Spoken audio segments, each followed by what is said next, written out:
Guys, আজ এখন আমি কলেজ থেকে আসছি। আর আসার পথে একটা কাকু আমাকে বললো, মানে প্রতিদিন আমি কাকুটার সামনে দিয়ে যা আসা করি, তো ওই জন্য আমাকে বললো যে বাবু, এত পড়াশোনা করে কি হবে, শুধু বাবা মায়ের তুমি টাকা খরচা করছো, এই কোশ্চেন তো সেই লিকই হয়ে যায়। বলে হ্যাঁ, নিটেরটা একটু সবাই বেশি বেশি বাড়াবাড়ি করে ধরেছে, ঠিক আছে, কিন্তু আদার্স এদিক ওদিক করে অনেক কোশ্চেন তো লিকই হয়। তো আমি আমি কিছু বলিনি, কিছু কি কি বলবো আমি, কারণ আমি তো এই ফিল্ডের মধ্যে আছি। এতে এতে তো এই ফিল্ডটাকে তো আমি নিচু করতে পারি না যে হ্যাঁ শিক্ষা ব্যবস্থা তুলে দেওয়া যাক, এই করে আমি তো বলতে পারি না। আমি ওনাকে সেরকম ভাবে বললাম যেরকম যে একটা বড় ভাই তার বাড়িতে যেরকম ছোট ভাই বোন বা বাবা মাকে দেখে, কিন্তু তাও তার মানে নাম পায় না। বলে যে যে না, যে আমি সব কিছু করছি কিন্তু আমাকে কেউ সেরকম গুরুত্ব দেয় না। আর তবুও সে আমার ছোট ভাই হয়, কি করব, তাকে তো দেখতে হবে। মানে সেই রকম ভাবে বলে আমি কাটিয়ে এসেছি যে যে কি হয়েছে, ওরকম তো সব জায়গায় হয়। আহ, যে ঠিক কোয়ালিটি পার্সন সে ঠিক চাকরি পেয়ে যায়, এরকমভাবে বলে কাটিয়েছি। কিন্তু অ্যাকচুয়ালি না, আমার মনটা মানেনি।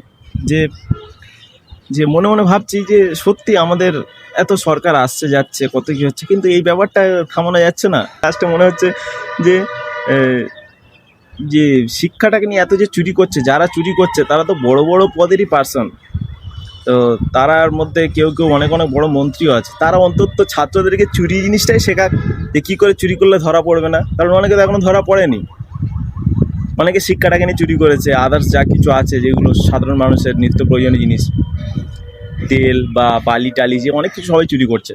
সে তো কিন্তু প্রচুর মুনাফা কামাচ্ছে। তো একটা সরকারি চাকরি করা বা একটা শিক্ষিত মানুষ যা কামায় তার থেকে তো ও বেশি কামায়। তাহলে ওটা আমাদেরকে অন্তত শিখিয়ে দিক যে হ্যাঁ, একটা বড় পথ নিতে হবে প্রথম, তারপর ওইখানে বসে চুরি চালু করতে হবে। তাহলে তো ছাত্ররাও তো একটা নির্দিষ্ট ভালো কিছু শিখতে পারে যেখান থেকে ইনকাম করা যায়। যে পড়াশোনা করে টাকা পয়সাও শেষ হচ্ছে আর চাকরিটাও পাচ্ছে না, এ তো খাতারনাক জিনিস, তাই না? অনেকে বলে না যে হ্যাঁ, তোমার কোয়ালিটি থাকলে তুমি ঠিক চাকরি পেয়ে যাবে, ওসব দিকে মাথা দিও না। আমিও প্রথম এটাই ভাবতাম, কিন্তু যখন আমি আমি একটা হোস্টেলে পড়তাম, বেসরকারি হোস্টেলে।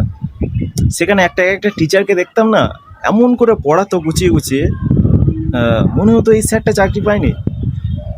স্যারটাকে কখনো কখনো মানে স্যারটাকে জিজ্ঞাসা করলে, স্যার আপনি কি করছেন এখন, বলে স্যার বললে এই চাকরির জন্য পরীক্ষা দিচ্ছি, এই সেই অনেক বছর হয়ে গেছে, পাইনি, কি করবো এই। মানে তখন ভাবি যে হ্যাঁ, এত এডুকেটেড একটা স্যার এত সুন্দরভাবে বোঝাচ্ছে আমাকে, এই স্যারটা যদি না সরকারি চাকরি পায় তাহলে নিশ্চয়ই কোনো গন্ডগোল আছে।